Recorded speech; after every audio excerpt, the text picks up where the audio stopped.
Абдул Чыныбекович, мына бир ай мурда электр чыңалуусунун негизинде үйүңүздөн өрт чыгып, үйүңүз жабыркап калган экен.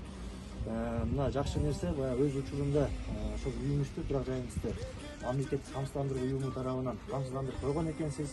Ошол баягы табият кырсыгынын негизинде келип чыккан өрттөн улам үйүңүз жабыркап калып, бүгүнкү күндө мамлекеттик камсыздандыруу уюму сизге атайын кенемдесин алып келип тапшырып атат. Сизге ошол келип чыккан чыгымды эсептеп туруп 75.929 сом өлчөмүндө атайын кенемде төлөнүп берилип атат.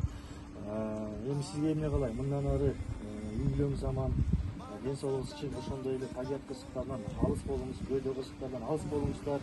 Ошондой эле жалпы Кыргызстаныбызда, жалпы дүйнөдө тынччылык болсун, аманчылык болсун, эч кандай табият кырсыктар атталбасын.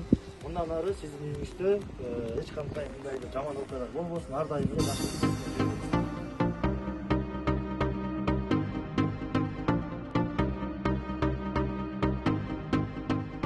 Мамыккырын арал айылынын тургуну болом.